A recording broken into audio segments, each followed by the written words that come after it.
Go.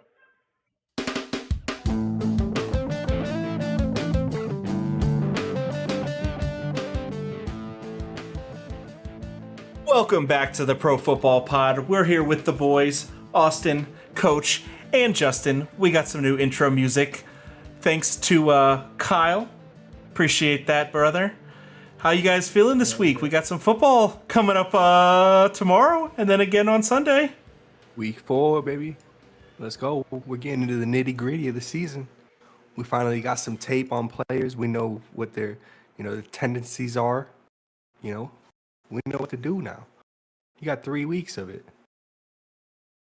I think teams got to finally start opening up their playbooks a little bit more, Show us what, the Miami Dolphins opened it up a lot. To see them other teams. Whew. As I was looking at everything this week, I was realizing that the trends really are starting to show themselves. Last week, it was so hard to see what defenses were truly good and bad, because if they've only played good or bad teams, Bro, what are you supposed to say?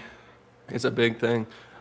Not no knock on the Dolphins, but I think you guys have played a couple weak defenses, And I want to see y'all play a solid defense so we can really see what we're working with, No, and that's what we kind of talked about in the last episode there, to where versus the Patriots, there wasn't really any explosive plays. For the most part, they did kind of shut down Tyreek, and but that's where I mentioned Mike McDaniel has shown the ability to be able to adjust to whatever scheme he needs to run.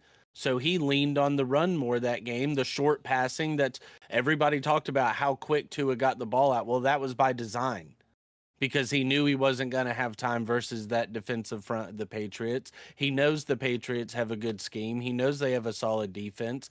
And I expect the same type of game plan going in this week versus Buffalo. He knows he can get deep shots on him because he did it last year, and he knows Jordan Poyer is going to be out, which is a huge hit to their defense. Big. Yeah, man. But we don't have Jalen Phillips. The Bills have shown the ability to be able to be ran on. And like I said, I see a lot of the Patriots game plan being implemented here. When you talk about playing like good defenses, something we kind of forget is who the Eagles played last year. They had definitely had the easiest schedule in the entire league. So it's interesting to see them play these teams this year, and it's actual football being played, and they're still coming out on top. So they're still a solid team, but we'll see as the season goes on, the better defenses they play, if they can really. I don't remember which talk show it was, but they were ranking all the teams, and they were basically saying that the Eagles needed to be ranked above Miami because of their ability to win in the trenches on offense and defense. And I think that that's where this week's game, I know we're about to talk about all the matchups. We're going to cover some injuries first, but I feel like we'll get into that a lot more then. It's going to be a big offensive matchup, but I think that the defenses are going to really be what tells us the tale for that one. A little bit of injury report. There are some people that you kind of have to keep an eye out for. Eckler is still not even questionable. He's doubtful at this point, so you're kind of expecting to not have him. OBJ and Bateman are out. You already have a replacement. A backup, but out. Man, I don't know about how your replacements have been working out so far this season. No, it's been rough. Yeah. You're hoping to get that replacement out of your starting lineup ASAP. OBJ and Bateman being out, I think that's going to be really big for Mark Andrews and Zay Flowers again. Zay Flowers has really been the one that's getting the most value from that over the last week. But I think that Andrews has to see a jump in production this week. I mean, otherwise the Ravens are going to lose a football game. Well, also, you want to see Zay Flowers go for more than 48 yards on 8 catches. The 8 catches is great. But I love the target share. Let's let him work, because that's Jarvis Landry status. And for however much I love Jarvis Landry, I would still take him. To this day, I'd have Jarvis Landry in Miami. He retire? He's retired. He's not playing anywhere. I don't At know least he's not on the starting roster. He's a free agent right now.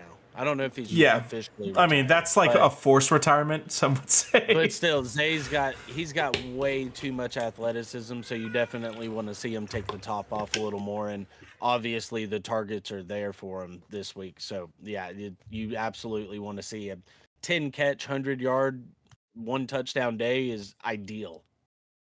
Now, 49ers looking at their receiving core is a bit banged up. Ayuk's got a shoulder, and then Debo's got ribs and a knee. They're expected to play both of them. They're more of a running team first anyways, and I'm a little bit scared to start both of those guys so far this season. I want to see a little bit more of a target share, a little bit. They're very boomer bust. If I have to play them, I'm going to, but I'm not like looking to start them every week just because. Deshaun's got a shoulder injury that we're monitoring. Do you guys have any more information about that? I didn't really see much.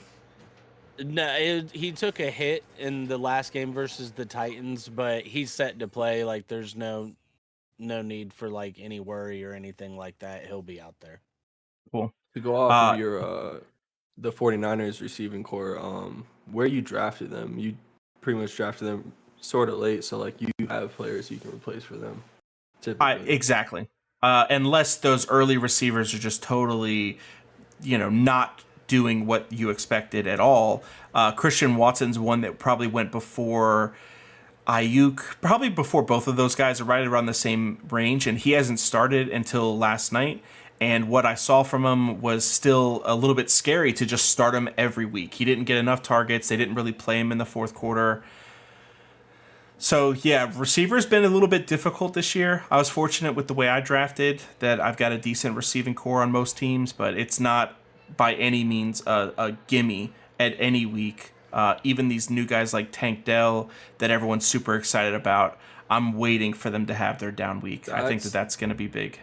I think that's the rookie receiver that nobody really saw that was going to pop, because everyone had like all these other receivers that were popping, and he's the one that's actually coming through and Now, we balling. got to Like, remember. Zay and Addison are doing it, but it's nice to see like another guy we didn't expect to do it. Now, we got to remember when the reports were when CJ Stroud got drafted, he immediately got on started talking with Texans brass and started, trying to pull for Tank Dell because he knew he would be available for him there in the later rounds, because he wasn't projected to go first round. Second round was going to be a little bit of a reach for him. So, I mean, where's he out of? Relationships. It's all about relationships, bro. And Tank Dell, want to say he played at Houston. Okay, yeah, he did. So Houston to Houston, like it's just it just works. All of that. Well, that's weird for CJ to be vouching for him like that. Whatever he wasn't from Ohio. Yeah. So that's interesting. He probably knew that there was no chance he ever gets an Ohio State receiver on his team unless they like tank every game for Marvin Harrison next year. More background information we got to deep dive around, like why he knows him. Growing up, maybe high school, like you don't know. CJ's from Rancho Cucamonga, so what? All right, so we're gonna talk English on this podcast. Like, what the fuck did you just say? You've never heard of Rancho Cucamonga? I'm pretty sure it's in Texas. What state is that in? Pretty sure Texas. It sounds like Texas or like New Mexico. California. Have you never seen Next Friday? I hate both of you. Oh, I have. Yeah, I have, but never heard of it. I didn't watch it like last month. All right, so Waddle missed last week. So did Anthony Richardson with concussions. They're both expecting to play this week. I've gotten confirmation that Anthony Richardson's playing. He texted me. He said, "Bro, we're good. So don't worry about it." Yeah. I mean, he knew I took him on the dynasty. Put real emphasis on that first round pick, so we needed it. Would you guys have started him or Jordan Love? So I picked up Jordan Love to start him over Dak Prescott, and then didn't start him. And at the half, I was like, man, look at how smart I am. I just knew that Jordan Love wasn't going to do nothing. And then they ended up having that garbage time. Garbage time, dude. Son. Oh, 18.5. No. Like, that's exactly what I'm looking for. Not even just garbage time. Hold on. I want to draft a whole team, nothing but garbage time players. Dude, it's a good idea. See what they do. Make my team picture Danny DeVito from It's Always Sunny and just call my team the Trash Men. There you go. It's got to be Oscar the Grouch, though. We're the Trash Man. So this is the second week in a row now that the Green Bay Packers have not shown up the first half, and in the second half, they look like one of the best teams in football. Like. And I had an inkling that was going to happen. Like, you could just see that they were just, like, not getting it. And then Boom. Second half comes, brand new fucking team. Like, So the it's kind game of plan, the intriguing. game plan changed in the second half. If you look at their running backs, they did so bad. The only players that actually did really well were Jaden Reed, Romeo Dubs, and then Christian Watson did get a touchdown, which saved his day. But Without like the 25 touchdown, yards he was that's yeah, not him, bro. and not from a big time playmaker. That And Aaron This Jones, is his where first like game back though. yeah, Like, and Aaron first Jones, game of and the they season. Aaron Jones didn't even take a carry until like the third drive. So like Aaron they Jones weren't, is they were trying to bring him under- along slow. It was bad. I saw all over the Twitter betting streets, Aaron Jones is under on his rushing yards simply for the fact of it's his first game back. The Lions so far this year have been one of the best teams against the run. The defense is looking absolutely legit. And you just didn't expect really much work coming from Aaron Jones and the rushing game. Now, his receiving props, I saw a lot of people on his over for the receiving props there because you expected the Packers to be coming from behind. And the whole game, you're like, just They dump it were. off to him, but but they never he did. he still wasn't getting the work there. So, as a Aaron Jones fantasy owner, don't panic. Yes, he only got you like 3 points, 2.5 for me in my league, and I'll still start him next week because that's not Absolutely. going to happen to back-to-back weeks. Nope. He's going to look like week 1 again next week. This week, they played him slow. They were down in the game. It looked like they were losing after the third quarter. So there was no reason to injure their players. That's why Watson, like I said, he didn't play the fourth quarter. Their best player, their best receiver, was on a pitch count and didn't play in the second half almost at all. Jimmy G does have a concussion. He's doubtful. I just wanted to finish the injuries. Let's go. Gotcha. Back to the Lions game. There's definitely a lot of people in fantasy that have both Montgomery and Gibbs. This is that toss-up of who you're starting. And if you started Montgomery, you're a genius somehow, But, like, it's interesting what's going on in that backfield. Like, Gibbs is getting 9 points, and Montgomery walked away with almost 50. Like, he had 3 tutties. Montgomery And 100 coming out of yards. that game with Yeah, almost 150 30 yards. carries. 32 You know what I'm carries. saying? insane. Like, that's... He had Like, 32. That that's was the most in his career. He's never been That's given the ball that insane to much. me, that tells me he was probably ready to come back last week, Yeah. and they just held him out, and they were just completely unloading him this week. And 32 carries over 100 yards and 3 tutties. Yeah, please, thank you. It looks like for both of the rookie running backs, if you invested that early pick, it's not working out yet, which is exactly what your expectations should have been for those which players. is hard because of where you It's drafted hard. them. They have to be is. starter and running backs. Like, But the reality you're is supposed that to the starting second Gus half of their season is going to be so much more explosive. They're going to pop off 20 and 30-point games back-to-back weeks. It's going to make up for the beginning part. The reason I bring If this it's not up, too late. hope. If it's not too late. these are 2 players that are on my radar to trade for. Bijan Robinson and Jahmyr Gibbs. Now, Bijan is going to be way too expensive, and Jahmyr Gibbs is a lot more of a question mark. This So is both the of them time have a right lot now. of risk, but you can buy very low on them right now. I think that if you took Jerome Ford or somebody that you got on the waiver wire, you could probably trade those guys for a Jahmyr Gibbs. And I'm not saying that that's a smart trade for this week, next week, or the week after, but Jerome Ford's ceiling and Jahmyr Gibbs' ceiling are very different things. They're on very different offenses. So that's the type of conversation that you got to have about your roster is, am I willing to take this player that's doing better right now for the potential of another player in the future? They could get hurt. Anybody can get hurt. That stuff doesn't matter. But that's just that's where my mind is for this time of year. So those are rookie running backs you're mentioning, but a veteran running back that you should probably try to trade for because he had a bad week last week and he's going to have a great playoff future is Derrick Henry. He plays Houston in the playoffs, and it's also his birthday on that day. So, Austin, You know how Derrick Henry works. I don't know about that, man. Derrick Henry looks I like know he's that too old offense. to play the quarterback or the running back position. He's too old. It's not him. It's his offense. It But doesn't matter if he's he'll playing the never be in a Texans. position. He'll never be in a position to succeed, ever. and the Texans are historically bad at the run right now, but it's right now. I understand where you're. Do you also know the stats about Derrick Henry in the wintertime?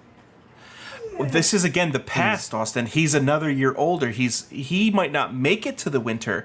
I understand what you're saying, but I don't know if telling people that they should invest in trading for an old running back. That's not what we do. Old receivers, someone you can buy I'm low. totally okay. You're right, but they'd spend a Because of first the or age, second round because pick of if last they're week not and willing how to the give offense me was looking. Derrick Henry for Tank Dell. And okay, that's the question. Would you give up Tank Dell and his potential for a Derrick Henry? Everything's situational. It depends on if you need a running back. Tank if Dell you're is someone stocked that at you're playing in your receivers. flex. He's competing for a flex spot on your team. But if are if I'm give stocked up at that? running back and I have Kenneth Walker in my flex, like no, I'm not. You Playing don't, Tank Dell or else you're not looking to get Derrick Henry unless you need him for your RB2, right? Yeah, because no, I you're get and honestly he's your RB1 because you don't have an RB1. That's why you're looking for that trade. So would you do something like that? Would you trade a Devin Atchin or somebody that's been on the waiver wire? Not Justice Hill, I would trade for Derrick Henry, but nobody's going to give you that yet. And once Justice Hill starts popping off, he's still a young guy in a system to succeed. Derrick Henry's on a team that they're going to be down a lot. They don't have enough defense to stop people from being able to run the score up on him anymore, and Tannehill can't do anything for him. I think Tyjae Spear is another candidate that people should look for because he's going to be taking Derrick Henry's job in the next 4 to 6 weeks. Just like Jerome Ford is now the guy, I think Tyjae Spear's on the same trajectory that Derrick Henry could end up getting hurt in the next 3 to 4. Even a minor foot or lower body injury is all it'll take. Now, we do have some good... We got some matchups for you. Falcons are going to the Jags for the London game, -3. Oh, wake up early, y'all boys. Make sure you 9:30 a.m. Eastern time. set kickoff. them bets. Set them bets at Saturday night because you ain't gonna Got wake up to. early enough for them. Got to. It always kills me when I wake up and I see that the game started. I'm like, well, shit, I didn't hit my bookie up. Like, damn. So as far as matchups go, Atlanta's run game should do very well. The Jags have been pretty bad against the run so far this season. They've played some decent matchups in Indy and Baltimore, I think. And the Falcons' coverage has been pretty bad as well. And with how good... So Jacksonville's problem hasn't been Trevor Lawrence. I was looking at the numbers today, and Trevor Lawrence has actually been playing... He doesn't have enough touchdowns, but as far as like his throws and what he's doing with the ball, he's doing a good job. He's 63% completion on the year. Like, he's doing what he needs to move his team down the field. They're just not finishing. And That's interesting because against Houston, it was like they didn't move the ball at all. Like, Houston owned that game the entire time. I was watching it. I had money on the game, and I was watching it like, please, Jags, do something. And they did nothing. It like I don't understand how he has those percentages and stats, but whatever. like their number. That's interesting. They're the only team that's better at passing than the Jacksonville Jaguars is the Miami Dolphins right now. As far as PFF for the season, the only team that has a better rating for the pass is Jacksonville. Now, the pass blocking, Jacksonville is 25th. So that's a big part of it, is that Trevor Lawrence doesn't actually have any time to do anything. It's just the time that he does have, he's doing a great job with it. And it's not like he's been scrambling either. Like, in last year, he was scrambling a lot. Like, he was one of the best bets for over 16.5 rushing. Like, he was going to nail it every game, but I haven't seen him scramble like that yet. Now, just on a personal level, I hate the NFL for making Calvin Ridley's revenge game versus the Falcons and Tyreek Hill's revenge game versus the Chiefs both go to Europe. Yeah. What the heck? Pretty messed up. Now, with that being said, AJ Terrell being opposite there of Calvin Ridley, AJ Terrell has established himself as one of the top 5 corners in the league. He's legit.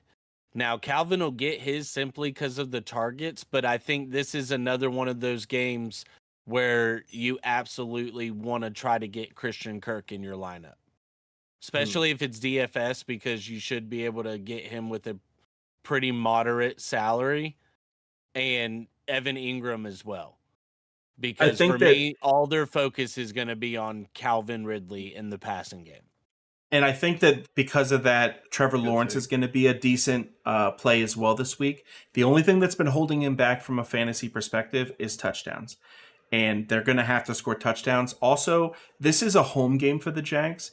They don't talk about it all the time, but the Jags play in London a lot. They have a lot of fans there. They like to play there. So this isn't as much of a big deal for them as it's going to be for the Falcons, I think. So who are you guys taking in this? It's the -3. Jacksonville's favored. I'm going to take Jacksonville. Based off how they've been looking, it's Yeah. tough to take. I think the that this is a Falcons turnaround with game for Ritter 'em. as their quarterback. Like, Exactly. I'm just confident in. It's taking in London. Lawrence. They're basically a half expansion team there anyways. Yeah. That is Like crazy. I said, man, they have a huge fan base. Like the Dolphins were popular in Germany. the fans don't but, play like, for you. They do. Players do. Those stadiums are fuck? bigger than NFL stadiums, dude. And like they have a bunch of people making a. It's not All the right, same if as that's a the home field case- advantage. If that's the case, let's just take the home team on the next game too. All right, no. So Finns are going to Buffalo. Or well, I'm sorry. Before we move on, do you guys have any bet stat or anything? Anything that's like a good? I mean, early morning. I love making money at 10 o'clock. Come on now, give me. I honestly hate betting London games. Like I think maybe any- Calvin Ridley touchdown. that, and I would make the under would be the one thing I would look at, because 43.5 under. Good. these games defense from the across the Falcons, but- pond typically aren't very high scoring. Their body lot of clocks are traveling. still all off. It's all kinds of Yep. traveling, different areas. They've been takes a lot to doing get all going. kinds of press work and stuff throughout the week. So Mm-hmm. for me, I would lean the under if anything. I hate betting the London games. Yeah, it's not good. Like statistically. Now Nope. the So, next game is not a Early London morning, too. game. to pick Finns- a team, I would pick the Jags. Yeah, Yeah. you as well, Austin. Yeah, I think we all ride with the Jags. Trevor Now, Lawrence. I think we're all probably going to ride with the same team on this next game. So the Finns are going to Buffalo, -3 for Buffalo with a 53.5 over. I thought that it would be higher. 128? I That's definitely 128? knew that it was going to be the biggest over of all the games, even though this game really should end up being a big defensive game. This under will hit in this game because I don't know about that. this is a divisional matchup. Just because of that alone, there's going to be so much, like, these divisional matchup games play differently. Like This isn't a game regular could be game.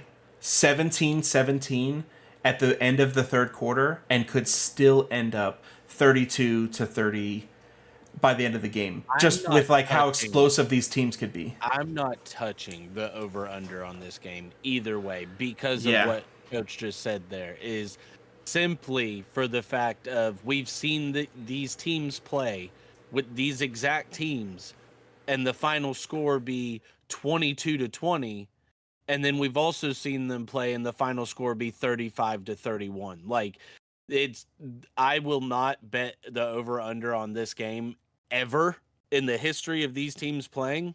As long as Simply Sean because- McDermott's there for sure. It's simply because it's so up and down. It's such a chess match, and honestly, like, even just like not just biased aside, this is just a great game to watch because you're watching McDermott versus McDaniel, not even necessarily the players that are on the field. Because it's just I agree. all right, he makes this adjustment. What do you do here? And this game, even though it's so early in the season, this is a pivotal game. Dolphins can have a chance to go 4-0 with 3 out of their first 4 games on the road. They finish with 4 out of 5 games at home to round out the season. If they can start this season 4-0, that's huge. Buffalo does not want to start this season 2-2 with 2 of their losses being to divisional opponents. Nope. I That's think, super. something that's interesting is Matt Milano being on the other side of that ball, and that was who hurt Tua last year. So watch out Now, for that. people motherfucker. call that. I just want to get this straight. People will call that a dirty hit by Matt Milano, and I don't think really Matt wasn't. Milano is the cleanest player. But that hit on Tua, where he pushed him after Tua threw it, and he fell back, and Tua happened to hit his head against the turf. That happens to quarterbacks all the time. And I'm sorry, like, if you get pushed and you fall back and that's called a dirty hit, like, just put flags on him at this point. Like, we're complaining about all these roughing the passers calls, and that's what we're complaining about. If Tua doesn't get hurt, nobody's calling that dirty. Like, nobody. And Austin, you were the biggest person to be hard on Tua last year for not being able to take a hit and not being able to get tackled properly. You're right. He took that hit incorrectly. He got tackled in a way that if he would have tucked himself and brought his chin to his chest, he would have been fine. But instead, he slammed his head into the back of the turf. And now the Bengals hit, totally different. That guy like lifted him and slammed him over his body. There wasn't a lot that Tua could have done on that one. So that's the difference. Anthony Richardson got his concussion this last week. His head bouncing off the turf. Yep. Like it just happens. It's one of those things. But I just wanted to put it out there for the masses that yes, Matt Milano might not be the cleanest player at all times. He's got some Kiko Alonso vibes to him, but that specific hit was not dirty. So, do you guys know who the dirtiest player in the NFL is right now? Ndamukong Suh. Now, if you ask NFL Twitter, it's Matt Milano, but it's Mac Jones. Oh, more dirty than Deshaun Watson grabbing face masks and pushing Deshaun or Mac Jones? Who are you saying? In the nuts. Dude, he's done multiple people in the nuts. He's tripped people. He's the dirty. Grayson Allen of the NFL. There you go. Straight up. All right, back to the game.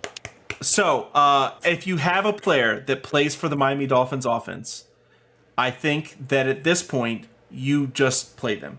Like, okay. I'm not going to play River Craycraft, and I'm not going to play Braxton Berrios. But if I have to play Durham Smythe, I'm probably going to. If I have to, like if my tight ends are so depleted and there's just nothing on the waiver wire, I might play Durham Smythe. He's been getting... If you have to. But I might, dude. Like at this point, their offense is so explosive. People are going to get yards and touchdowns. And if you have any of their running backs, I think Achane and Raheem Mostert are absolutely starts this week. Absolutely. So we've been breaking this down every week now. I got Javonte Williams, and I also got Achane. Who would you start? Achane. Really? Like against for the Chicago. Javonte's playing Chicago. Achane could easily get you 4 points this week. Easily. But he could also get you 14 points on one play. Yes. Based off what I saw last week. It's the ceiling. It's the ceiling for Achane. Is Javonte Williams going to get you 25 points? Is it even possible? I know you guys are really, you've had lots of years of this. I really sit back and think about it. Like Javonte Williams has put up at least like 8 points the past 3 weeks. Defense is terrible. And they are very bad. Achane has put up 1 week of points. Just one. 51 points. The biggest points we've ever seen from a guy who's never put up points. 1 week, and he's already a top 10 fantasy running back. Dude. And the defense he has more points than Javonte Williams. That's the team that Javonte Williams plays for. And that's going to bite so many people this week in DFS and in fantasy and as far as prop betting goes. He is going to be very boomer bust. The Bills saw the tape last week. You think they're going to let this small little rookie run all over them? I don't think anybody can stop it. I think they're going to key in on it, but that's the problem with this Dolphins offense is that you're literally looking like a 5-headed snake, like freaking Hydra from Hercules out here. Like you're looking to stop this, but then this is going to happen. Like, okay, on the same play. Shut down Tyreek and Raheem. Okay, well, you've got Waddle and Achane. It's in the well, backfield at let's the shut same down time. the wide receivers. Okay, well, our running game is shown to be decently elite for these first 3 weeks. Oh, not And I think decently that- elite. Justin, just to stop you right there. We are the number one running team in football. Our run blocking that's no is good like idea. is number 20, but we are the number one rated running, passing, receiving, pass blocking offensive team in football. The only thing that we're not number one is run blocking. But if you break down that tape and watch last week on how the offensive line was blocking, it was just art. Butch Berry It was art. deserves Coach Like- of the Year if this continues throughout the season. And Seriously. I know assistant coaches aren't up for Coach of the Year because it's a head coaching award. I will do everything I can to try to get that man some kind of a certificate, just something. I will make him a certificate myself and send it down to Fort Lauderdale.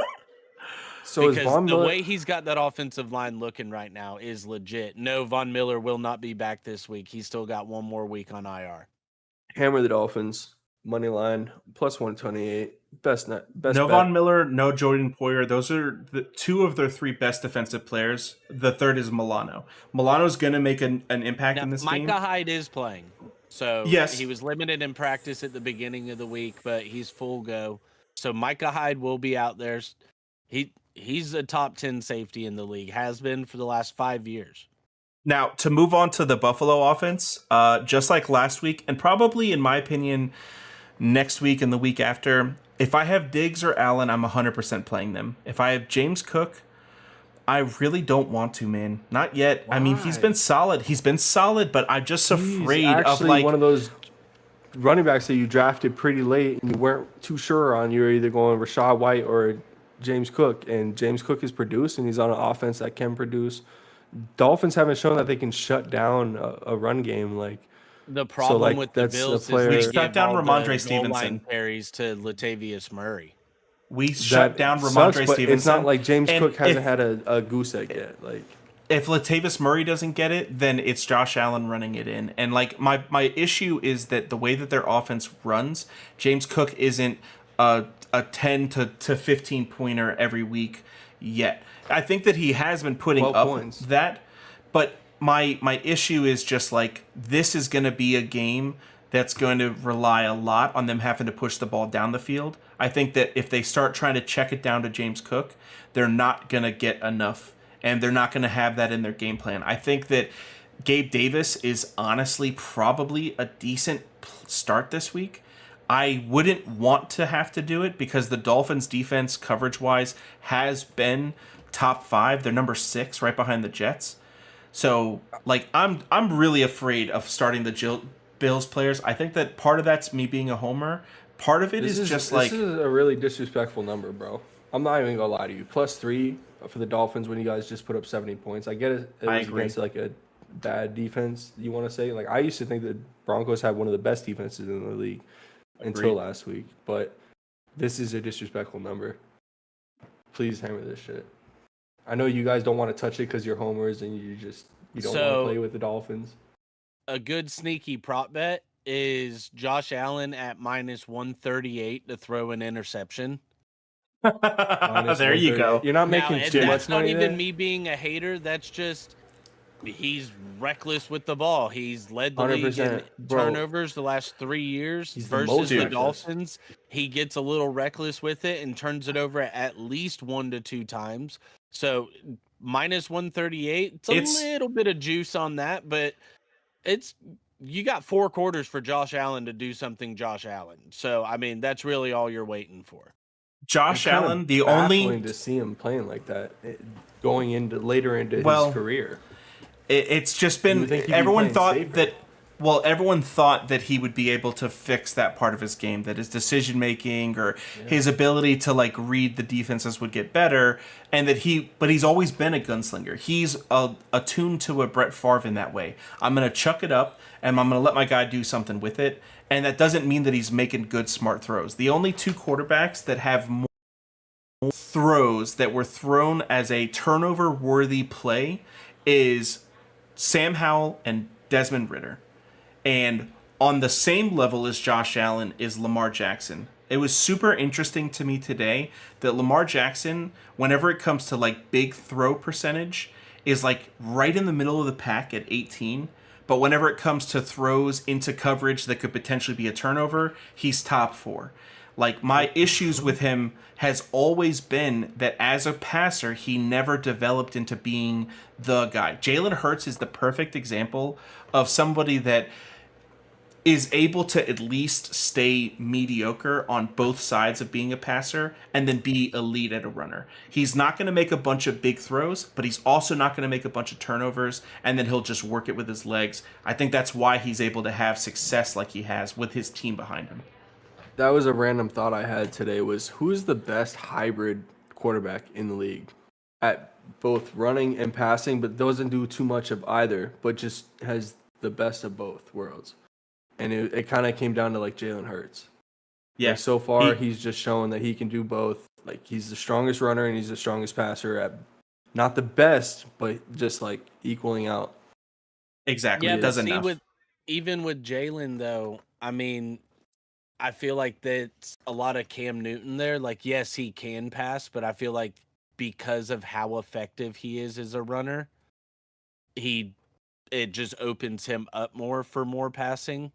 Mm. He And hasn't has been to. asked to do too much. Yeah, not taking anything away from him, but their offense, like they're completely fine with him throwing for 182 yards because they're Every able to week. run for 3 They don't need touchdowns and 300. 200 yards. And most quarterbacks need to throw for 300 for their team to do well. That's why people are still blaming Kirk Cousins, even though he's the number 1 quarterback in football right now, statistically, touchdowns and all that stuff. I think Justin Herbert's actually slightly better, but Kirk's right up there, and he's 0-3. And it's like, what else can the guy do? His defense is doing nothing to help him. At the same time, talking about Jalen Hurts, like having a quarterback like that on a team like that can do so well, sometimes it sucks because they don't need him. Like they can just win the game without him sometimes. So it's like it kind of sucks because sometimes you need a quarterback that just they're playing through him, kind of like a Josh Allen. Like the team, the Bills play through Josh Allen no matter what. And so it's really interesting whenever you're picking your quarterbacks. Like you only get one. This next matchup, Steelers -3 at the Texans. Big quarterback this is a matchup. really interesting game. Yeah. I'm interested to watch this game just to see CJ Stroud versus Kenny Pickett. Now, I want to throw it out there. Both of the Texans starting offensive tackles, Laramie Tunsil and Josh Jones, are both out for this game. Ouch. TJ Ouch. Watt, Is going to feast. while y'all are talking, I'm going to look it up, but TJ Watt to get a sack is probably the easy. It's going to be like -200, but it's probably the easiest bet you'll ever make in your entire life. Yeah, it's going to happen. I was already pretty sure it was going to happen whenever I was looking at the stats and seeing that the pass blocking. TJ Watt to record a sack is -460. Wow. Like, betting terms, It's going to happen in this game. It's going to. bank on it. Yeah, Houston's pass blocking has been 20th best in the league, and the pass rushing for the Steelers is the 4th best. So, but even if they had both their starters in, TJ Watt was going to feast. This is just going to be unfair. He's going to be able to do whatever he wants to whoever's in there. Because of that, are you guys afraid to play Tank Dell, or do you believe that CJ Stroud is enough? Because CJ Stroud hasn't thrown a pick yet. Trashman, baby. You had to say it. You just had to Trash say it. man, Now this is baby. the week. He hasn't. That's the He's gonna truth. Throw it to Joey Porter Jr. Dude, he got no hands. What about Pickens? Are you guys playing Pickens this week? Texans. Hell yeah! So, bro, Texans coverage has been good so far this season, but they this- lost Eric Very Stingley interesting. last week, I think, on IR. So they still did decent last week, but they did lose their best coverage guy. So, think about who the Pittsburgh Steelers have played the first 2 weeks. First 3 weeks, not very good. Like some of the best defenses in the league. So George Pickens has only progressively gotten better, and especially ever since Deontay Johnson has been out on IR. Yep. This is a big week for him. I've been preaching about this guy all offseason and all year. He's finally showing it. I think this is a big week for George Pickens and the Steelers. I like the Steelers here in this spot. I think they've played really, really tough defenses in the 49ers. I forget who the other team they played was, but They played Vegas last week. Cleveland, they played Cleveland as well, and Cleveland's a really solid defense. And those were their first 2 losses, and then they won against Las Vegas, and they actually looked really solid. And so I do think the Steelers win this game. I think George Pickens has a big game. I think C.J. Stroud's going to have a big game in the garbage time. They Tank beat Dell. Cleveland. Now, granted, Nick Chubb did They go beat out him? with that knee injury, Yeah. but yeah, That was Oh. after the knee they exploded. They're they 2-1. They beat Yeah. Cleveland. They're sitting at 2-1. I like him in this game. I like the -3, but fantasy wise, I think Tank Dell, Nico Collins, CJ Stroud. I think you're playing all your guys minus Damian Pierce. Why did it seem like Steelers fans were like giving up on their team?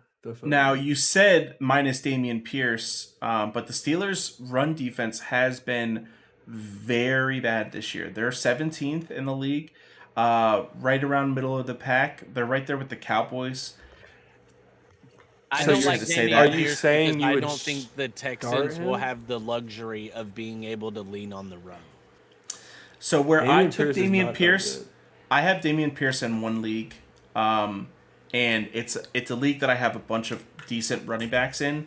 So I'm still at the I have to wait and see to see which one is it. Rashad White is going to be good. Is Damian Pierce going to be good? Like, who of these guys is going to be the guy for me? I think that this is one of the matchups that I'm keying in on to see if, like, I'm not going to necessarily start him this week, but No, depending this- on how he performs this week depends on whether or not I start him in the future against quote unquote good matchups. Does that make sense? No, it totally does. And I think you could definitely, like, this is, if out of all the weeks, this is his best week to have a Exactly. game because he's Exactly. played Baltimore, Indy, and Jacksonville.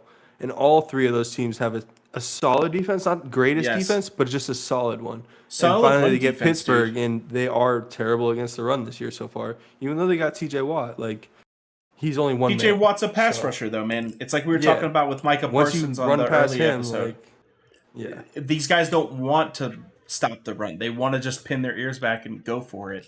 So, like, they don't like the ball being run in their direction. Whereas, like, J.J. Watt, that's why he was so oppressive, because he was so big. He would absorb all that pressure if you ran to his side. You just had to go away from him all game long. I can't believe that defensive ends aren't like that as much anymore, because that's what Khalil Mack is supposed to be.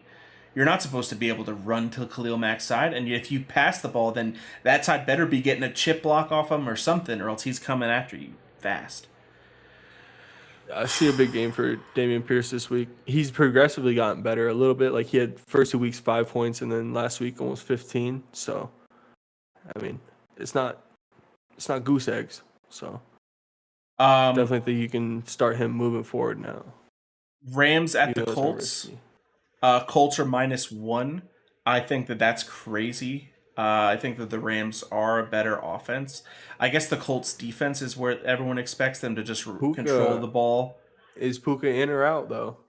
I mean, he's been having the same oblique injury for the last 2 weeks. This is his 3rd week of dealing with it. So I think that he's going to be in. The only week that he was healthy was his first week. Every week since then, he's been on this injury report bullshit. You know, he has the most receptions out of any receiver ever in the Through first, the first 3 weeks. games. I think that he's going to break the record this year if Cooper Kupp misses more than 6 games. And I think that if Cooper Kupp comes back and Matt Stafford can finally throw to 2 people at the same time and the first time in his career, that he's going to easily break the record. Like, That's a deadly offense if they actually get that going. Because That- Kyren Williams too, man. Made of. Yeah, I know. That's what I'm So, saying. That like who's Kyron's y'all's- looking nice. Who's y'all's must starts from this game aside from Puka, because you're gonna start him? if you have AR-15, you're starting him. The Rams defense is very, very, very bad so far this year as I was looking at everything. So, I mean, in a lot of ways, like Stafford, Kyron, Puka, Tutu, obviously, but I'm watching Pittman. I want to watch Josh Downs this week and see Yes. what he's capable of. If he can That's have one a of those solid waiver week, wire guys I'm looking at. Yes. And I'm like, I keep twitching I my almost- eye. I'm like, he No, looks like one he's of gonna those- pop. You should have He's about to snatched him up pop. last week because Yeah. Or he's- this week. if he doesn't pop this week, absolutely snatch him because he's But- going to pop. But what doesn't make sense though is why? Why is he about to pop? You have Alec Pierce there and Pittman. Why is this third Because receiver? Alec Pierce is the dude? is ineffective, and Josh Downs is your slot reception guy. Slot, and he's the quick talking guy. about And you're two Josh big Downs body is the guys. fastest Rookie receiver in the draft. quarterback, A Fastest rookie in the wide draft. receiver. They come in together. I like that. They're able to work with each other coming in. They're able to. Two rookies. Yeah, that's my thing. So I love Josh Downs. I liked him coming out of the draft. I loved whenever they drafted him to go with Anthony Richardson. So yeah, for me, You know where he's from? North Carolina. Now, Okay. Or he went to North Carolina. I don't know if he's from there, but that's where. so Yeah. right now, this guy, if he's on your waiver wire and you have someone like Justice Hill sitting at the bottom of your bench and you don't need him, I think that this is a guy you pick up. If you have a receiver, I mean, who's a good one, guys? Who would you drop for Josh Downs right now? Darnell if you had, Mooney. absolutely, I dropped him 3 weeks ago. That was the beginning of the literally season. just took it right out of my The mouth fuck? as I was taking a drink. Who Like, else? Darnell Mooney Like, was the Anybody first from the name that came to Bears? my head. Are you dropping Jahan Dotson for this to Yes. the potential? Yes, I That's dropped tough. Jahan Dotson this week. I dropped him. I dropped him this week. Yep. That's tough, yeah, Um, boys. I mean, it's understandable because the It's quarterback. fantasy's has not all been Are you about, dropping? like, what have you are you done for dropping me Jackson Smith and Jigba for Josh Downs for the No, potential that? no. Okay, so That's that we're the still number waiting one on the receiver potential. Yeah, that can help I him. agree. I'm holding on to Jackson as well. That's probably the only rookie because like Quentin Johnson, we don't know what his role is going to be now that Mike Williams is gone. So that's a dumb question. So- what about like a What do you- like a Tyler Boyd, right? Pretty reliable, good target, good, potential. He's never going to do too much for you, but he's I Mr. would definitely- Reliable. That's someone I would drop for Josh Downs. If I had Tyler Boyd, yeah. Yeah. Just for age and like the possibility, the boom or bust possibility. Because So- there's two guys at a Boyd. Because it's basically a pick 'em. Who do you guys got on the money line for this game? Indianapolis Colts. I can't go against You got- AR-15. you Man got looks the like one Colts of the at best players in football right now. It's AR5 now. He's They number are five. 5. He gonna always be AR-15 for me, boy. He changed his number just because of people like you. Just because of Honestly- people like you. Straight up. Honestly, straight up. I like the Rams on the road. I do as well. I like And the we Rams on the both road. that historically, based off of Thursday night, that means that the Rams are about to get demolished. But we'll see. Yeah, y'all sucked last week. Yeah, it does. What do you? Because this is week 4. This is when Jonathan Taylor comes off the whatever he's been on. What do y'all think about his future going forward? Do you think he's gonna stay with the Colts? I don't think he ever suits up for the Colts. You don't think? So Nope. he's gonna suit up this season. I think they immediately start re-engaging in trade talks. Trade talks. And they try to get one of these teams that had a top You guy think- go down early, like the Browns or The somebody Ravens. The Ravens. Like The Ravens somebody- just paid Lamar. But Why would the they Ravens need- not give up their Browns have entire Deshaun, house for this but- guy? Exactly. So, but that's the thing is the Colts are not going to get what they want out of that trade. Like they're coming out here asking for Jalen Waddle and for however much like It shows oh well you. it's a number 2 wide. It's like no, we're not looking at where they're at on Bro, the this is chart one of the because they top have one of 3 the most receivers in the electric wide NFL. receivers over him. Like Jalen Waddle for Jonathan Taylor straight up, you never ever do that trade ever unless Jalen The Waddle only is 45 years old. The only 2 receivers in the NFL that are better trade targets than Jalen Waddle are Jamar Chase and Justin Jefferson. Those are the only 2. Devontae Based Adams off is so age much and older. athletic Exactly. ability. Exactly. Thank you, Austin. Maybe Garrett Wilson, like he could stick his way, and like CeeDee Lamb, He's maybe up there. but, He's in the like- conversation. But like you're right. You're totally right. Like this dude is an anomaly for his age and athletic ability. You don't trade him away. He's the Nope. Dolphins' future. Like Absolutely. So Moving on, Vikings minus 4.5 at the Panthers, over under 46.5. Vikings are favored because it's a 1 o'clock game. I love that joke. It's such a stupid joke, but it's That's so a heavy true. favorite. That's a heavy favorite for a team who hasn't won yet. Yeah, but they are playing the Panthers. 4.5? Panthers are getting Bryce Young back, and it looks like Jonathan Mingo might play, from what I've been hearing. That's now, not I helping think- the spreads. I think Thielen is showing and proving that he needs to be an every week start. He's not matchup proof, but like against this matchup, he's an absolute start. They're playing the Vikings. We know what it's going to be. I think that we could also see this is the first week we see a shootout for the Panthers where Bryce Young turns it on. His offenses look can. putrid. I With how think this good might be CJ one of the Stroud has best- looked. like best underdog picks, like because of how we know how bad the Minnesota Vikings defense is, and Carolina's defense is not that bad. They've mean, been from playing what I bad, remember but you're last right. year. Personnel wise, they're not that bad. No. Now, are they the ones that traded their number one corner? No, Or was that the Lions? The Lions. That was the Lions. Yeah. yeah, to the Falcons. those two players are like the same to me. They Their look number exactly one the same. corner, J.C. in Horn. J.C. Horn is Yeah. hurt. So Okay. he's not He was hurt available. last year too. Yeah, he's. That's big if though. he Whenever can- you're if dealing he with can stay the on the Jefferson field, and dude. Addison.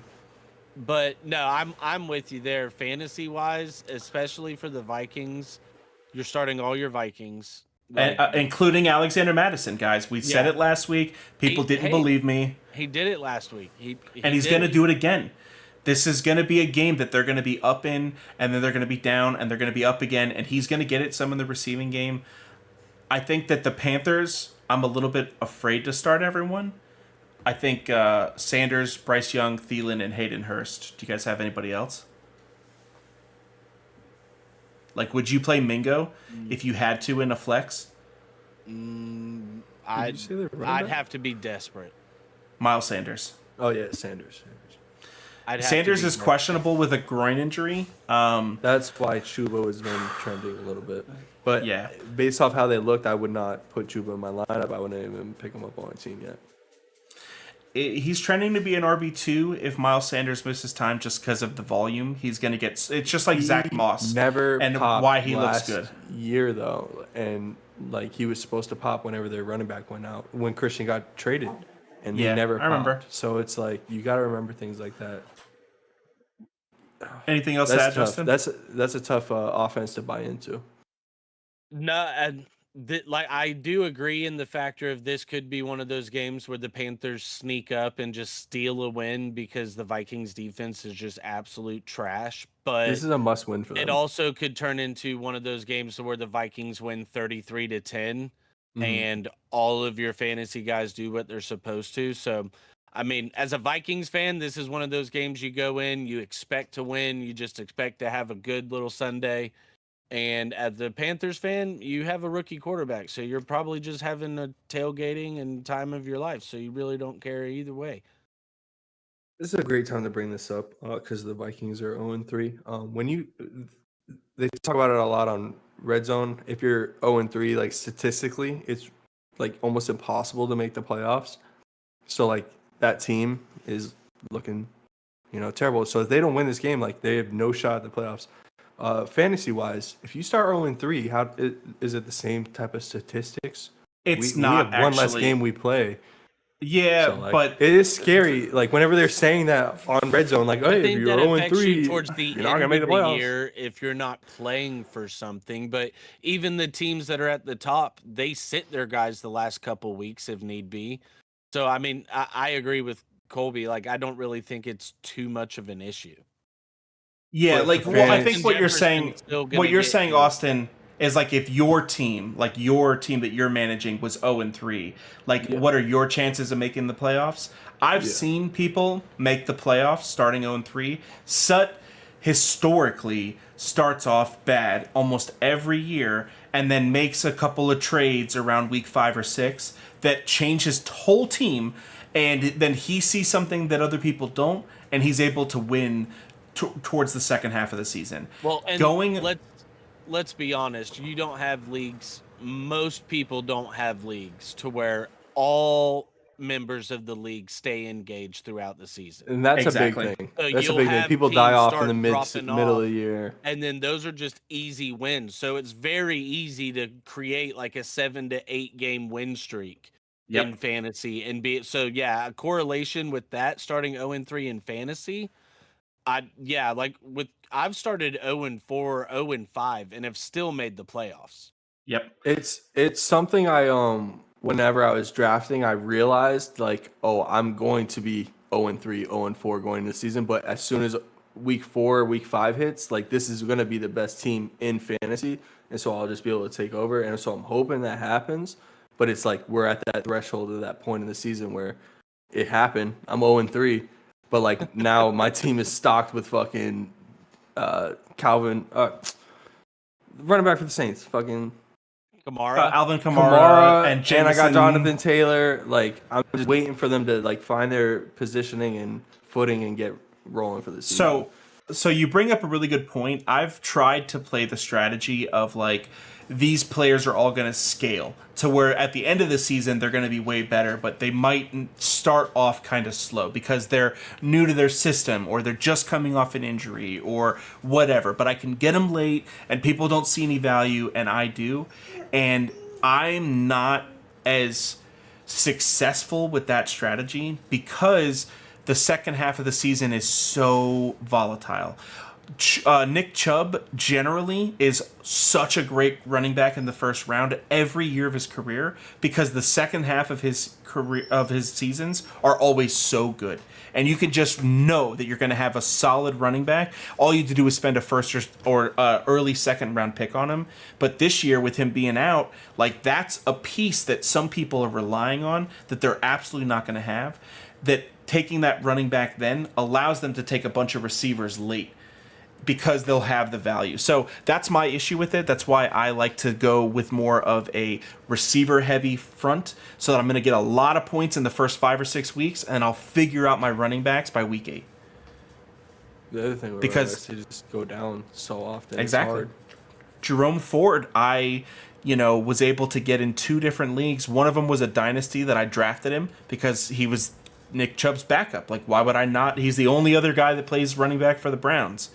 And then I was able to get him because I had the first waiver wire pickup. That's where I think as well, if you can be in a league that makes it to where if you spend your waiver, then you drop to the bottom, saving that waiver for players like that, for a Devin Achane, thank you. I think that's worth it. You can't just spend your waiver every week because it doesn't matter because people are going to keep doing that. Let's try to get through some more of these matchups though. Bucks at the Saints minus 3.5. This is Alvin's first game back. Yep. I think Alvin's an easy automatic start. Olave's a good start. The Bucks look really, really, really good on defense. So Olave, I'm only starting because of his boom bust potential. Alvin, you're starting for the same reason. But other than that, I'm really scared of playing anybody on the Saints. I think Olave's proven that he is like Derek Carr's number 1 target, though. Like if you watch, Derek Carr's not playing. Jameis Winston. Jameis Winston that's is. Very good point. I don't think that affects Olave very much. Like I still think you start Olave just because of the boom and bust potential, and if they're going to key on a guy and they're able to stop a guy, it's going to be Mike Thomas just simply because he's slower and he's a tree. Yep. And he runs slants. Now, my thing is on the Bucs side, statistically, Evans versus Marshawn Lattimore is just the last 11 matchups is just Showtime TV. It really is. Mike Evans, though, right now, he has a 31% target share, so you're forced to start him. Like, you're going to start him. The problem is in his 11 games versus Marshawn Lattimore, Mike Evans averages 5.3 targets, 2.8 receptions, 48 yards, 4 touchdowns in the span of those 11 games. So 1 every 2 to 3 games. And this is the kicker, 9.6 fantasy points per game on average when he plays. Which is not wide receiver 1 numbers. Lattimore. And that's on average because he's been shut out. To start him with how much production and the Well, target share Baker shows is you feeding him. 1/3 He's of the feeding time. him the ball. Yeah, he rightfully It's so. been every week. But that to me though, those numbers tell me Godwin, hopefully this is his kind of startup game for the season for him, because he's kind of been invisible these first couple weeks. So He had hopefully his first week he was solid. I think he put up like 12 to 15, which at a wide receiver 2 taken in like the 7th or 8th round, that's what you would expect from Godwin. I think that you're right though that this is where he trends upward from here on. I think he makes a bigger part of the offense, and Baker gets a little bit more comfortable throwing to him because he's going to have to. They know that Marshawn's going to be shutting down Mike Evans because Marshawn's a better corner than Mike Evans is a receiver. Did you guys draft either receivers for the Bucks? I have Godwin in or one league, Evans? and I am playing him this week because of what I just said. I think that he's not going to put up 20 or 25 2 weeks in a row, but I think that he is capable of that in certain matchups, and the New Orleans Saints is one of those matchups. Dude, I've had Godwin in the past. Divisional matchup, and with the quarterback going down for the Saints, I think 3.5 for the Bucks is quite a bit. I think that the Bucks could definitely steal this one, just because they're an offense that has been progressively getting better throughout the year and like coming together. And now the Saints are just now trying to figure it out with Jameson Winston. And we've seen him last year. He wasn't the greatest. Like, that's why he's not the starting quarterback for that team.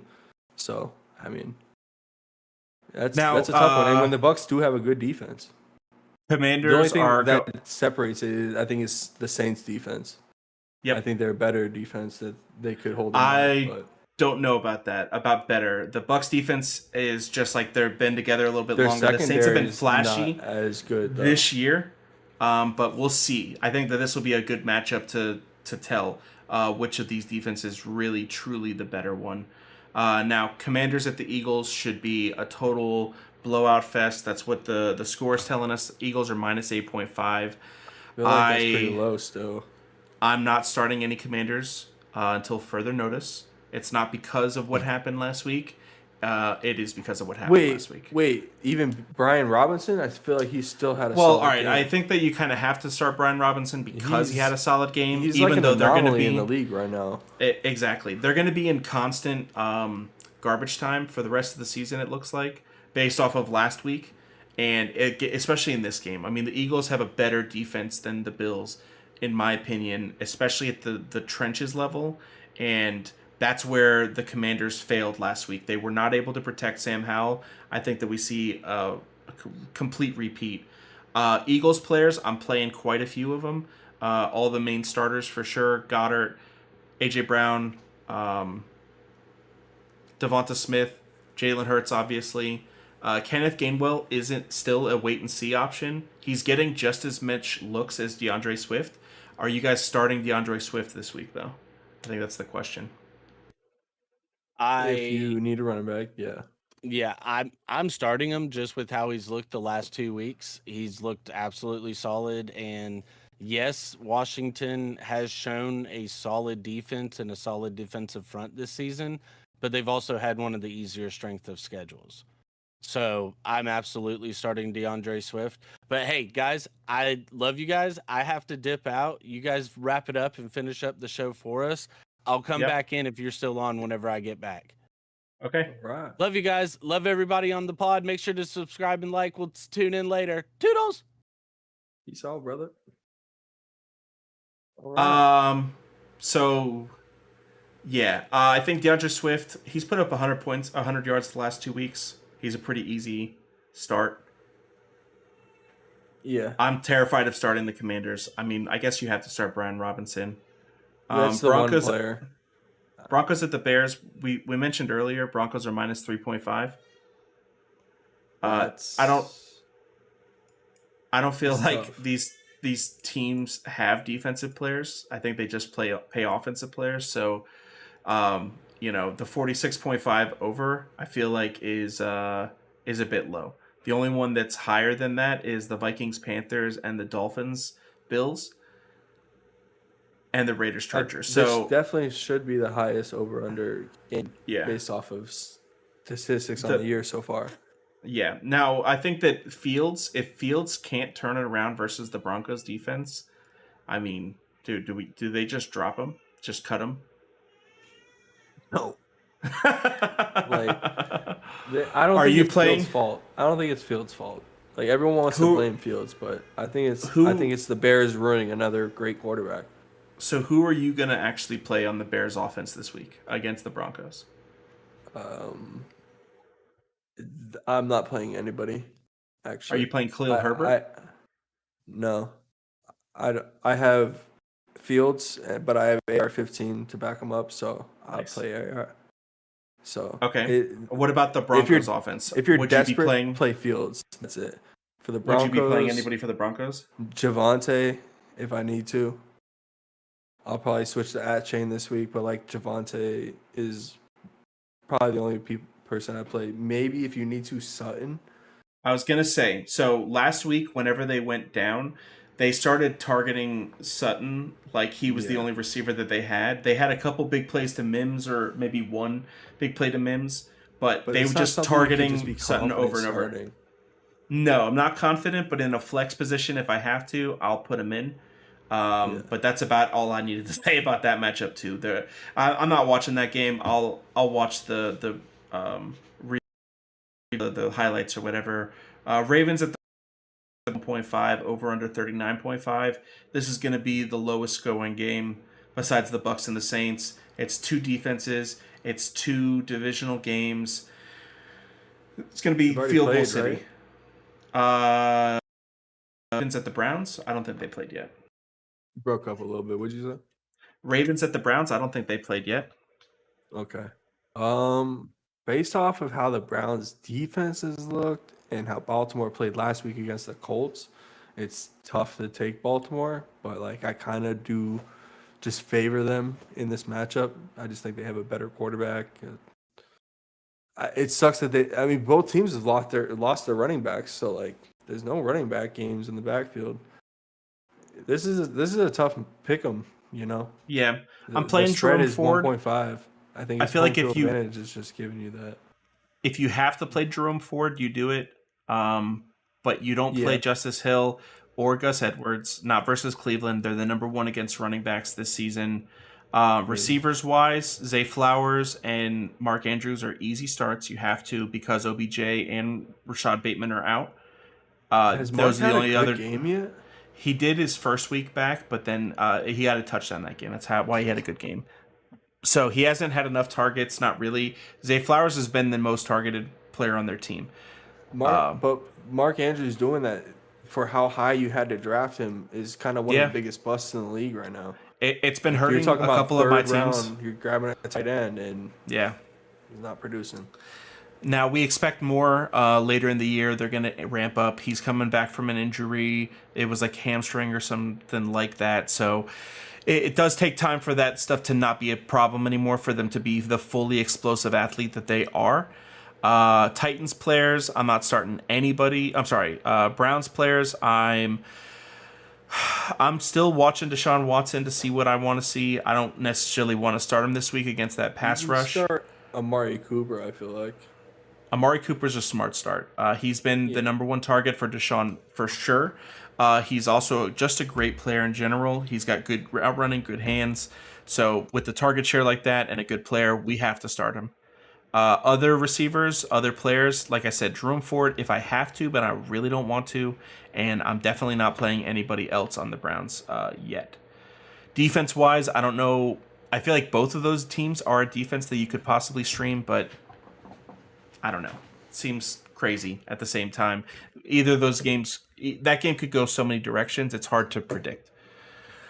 Moving on, Bengals go to the Titans. Bengals are favored minus 2.5. Burrow should be playing.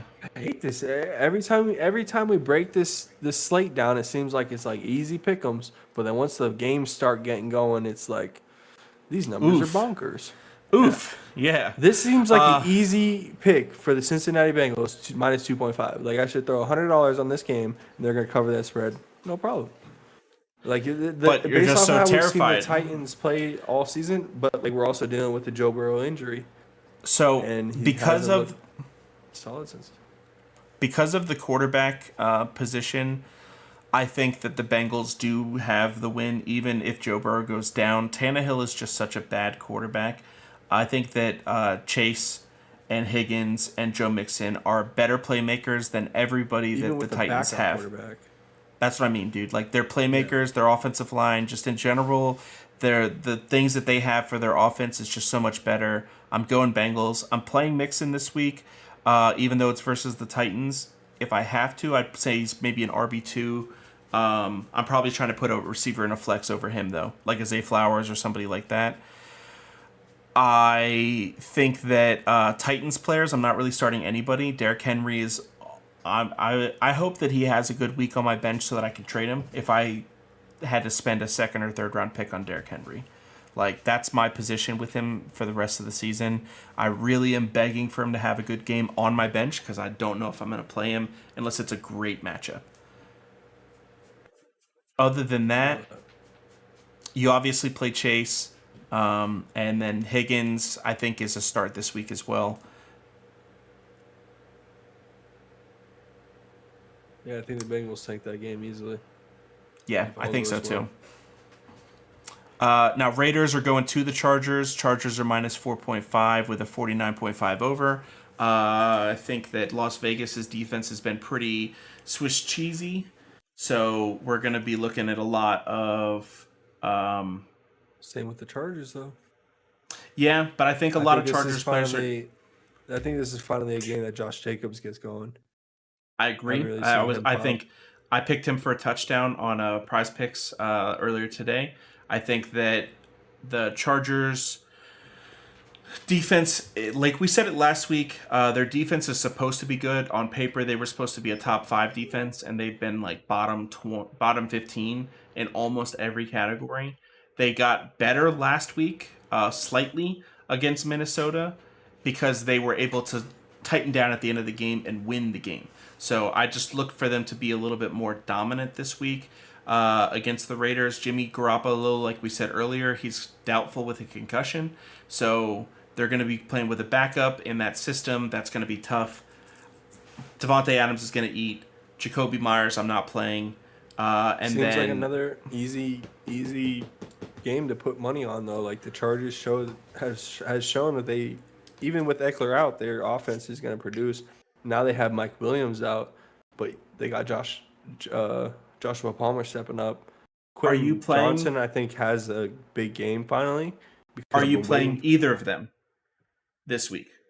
Quentin Johnston or Joshua Palmer? Are you putting them in your personally lineup as a flex? I draft good enough, especially at receiver where No, I if don't you need have to. them. If you have them. I do have them, and I'm not starting because I personally draft good enough at receiver, but like I'm weaker at running back. So like in that instance, no, I'm not starting them. But like most people Okay. who do have them and went running back early, they should probably start those players. Like this is a Okay. game where Quinn Johnson, I think, is going to have his pop off game, and Joshua Palmer has been solid, and we know he's solid. So if you need a guy, he's definitely your guy. All right, Pats are going to the Cowboys, minus 6.5 for the Cowboys. The Cowboys are expected fantasy-wise to have a pretty bad outing because of it being the Pats. I think It's a that's big spread. ignorant.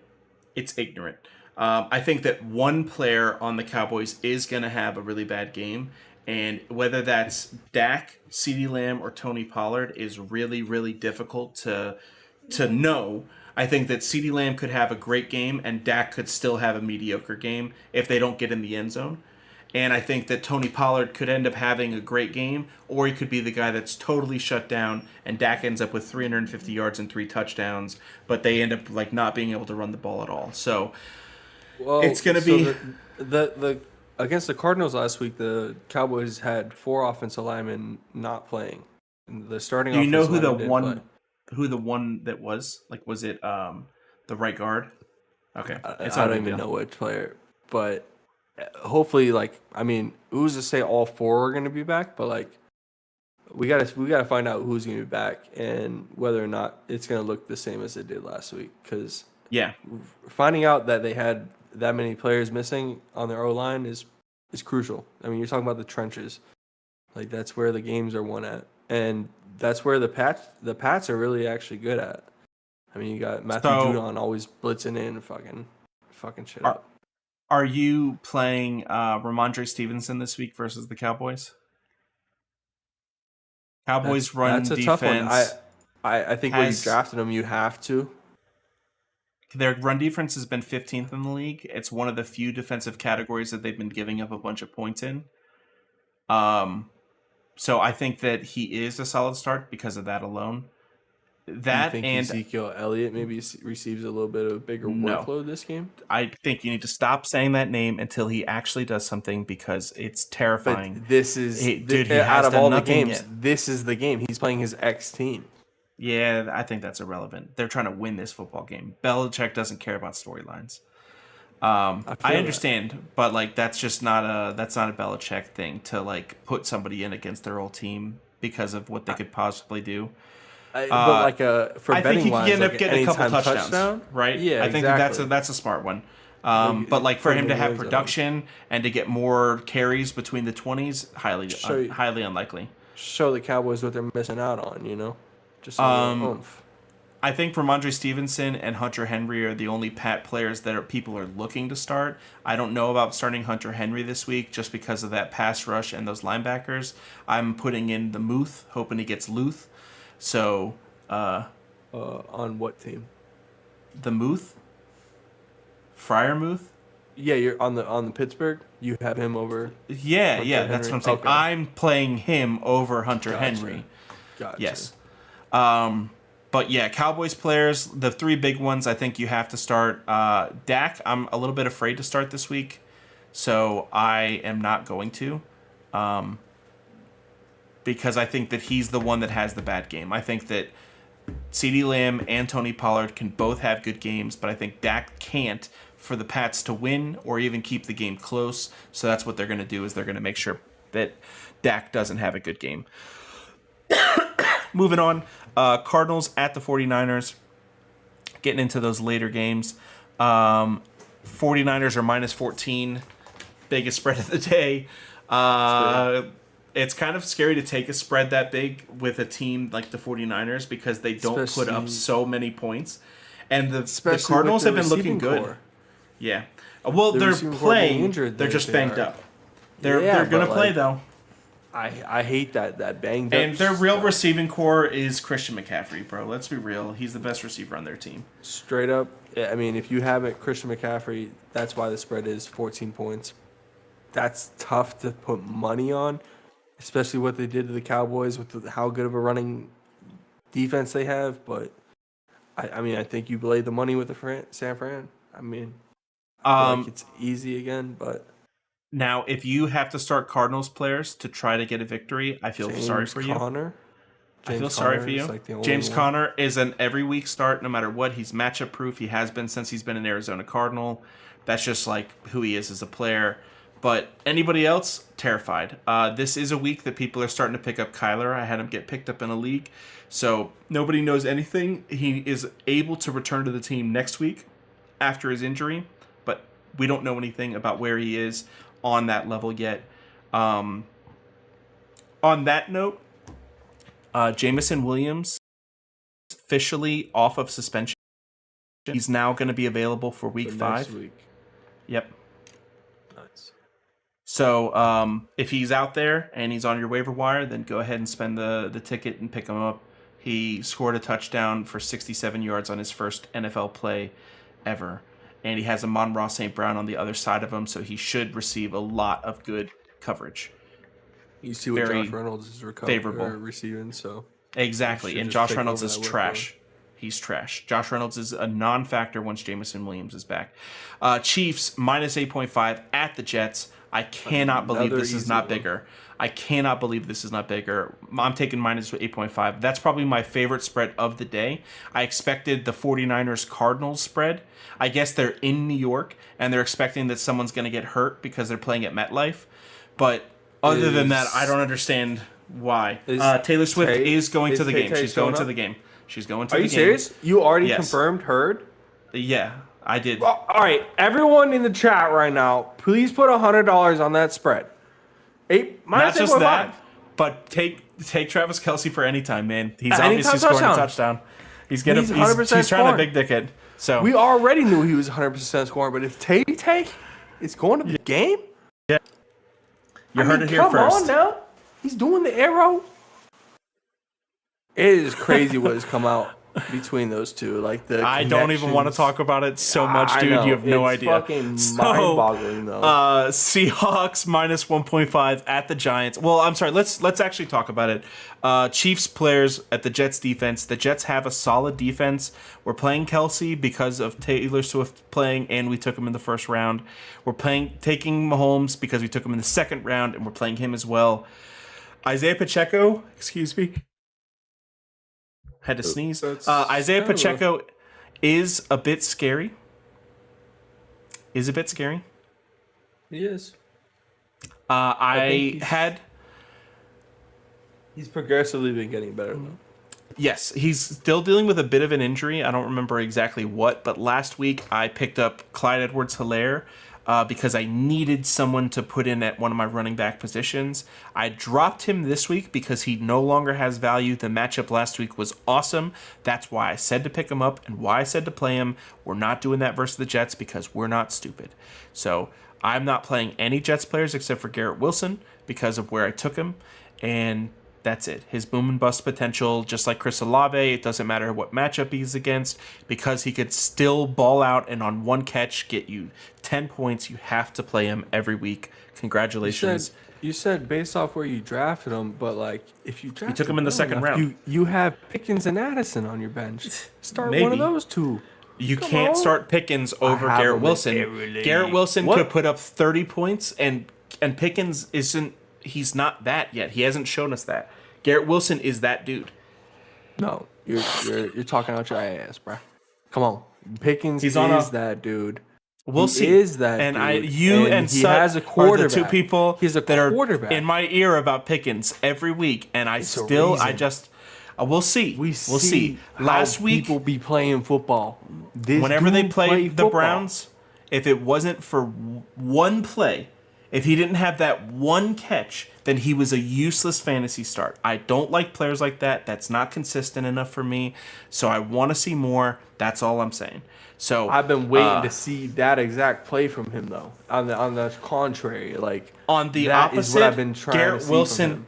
is consistency. He can do it every week. That's what he does. He does it no matter what, and then- because he's that good. He's just And that then good. you think about who's throwing him the ball, and you're like, well, shit. It's been 4 weeks of this. This is the fourth Feel week. that. Feel that totally.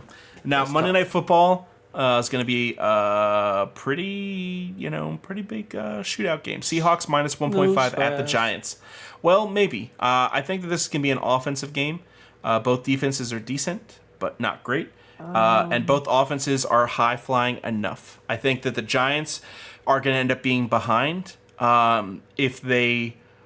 If Saquon plays in this game,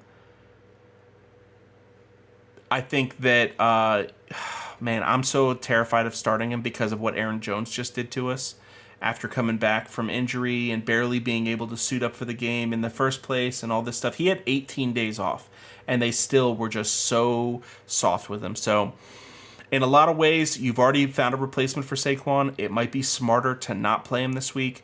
You did take him in the first or second round, so it's hard to not play him. If you can help it, I don't think you play him though. I like Kenneth Walker so much in this matchup. The Giants' defenses look terrible. The Seahawks, we know that they love to use the run game. Their offenses look solid. Their receiving core looks pretty solid. Like the team all around, like that's just a great hybrid team, and they're doing everything right. They've been in tough matchups, and I think that they're going to be able to run over this New York Giants team. And Kenneth Walker has a great day, maybe 2 tutties on the day. So definitely going to hammer that Monday night. I didn't realize that was a Monday night game. Yeah. I think in that general changes things a little bit because it's a primetime game, but I definitely love Seattle there minus the 1.5. It's crazy how many favorites I like on this matchup, but I feel like the bookmakers know, like, you know, we have enough information to go based off of in these 3 weeks. Like, it's really interesting whenever you're talking in the betting world. Like, we watch these games and analyze them so that next week we can have the upper hand. But like, the sports books are doing the exact same thing. That's why those people are paid what they are paid, so that they can make these lines and numbers the way they do. It's so crazy whenever it's 1.5 and the game's one point difference, and the 0.5 is whether it's you always win or so lose. close. Yeah, exactly. So nuts. I think that Tyler Lockett and DK are probably starts for me. Geno is someone I am playing. I was looking at maybe getting a streamer for Geno this week, but against the Giants, I think this is that a solid week for him. exactly. It's going to be a high-scoring game with the lights on. I think that Geno has been producing with the lights on last couple for last year, and I think that they do it again. So I'm taking the Seahawks minus 1.5. I'm playing Geno, playing Kenneth.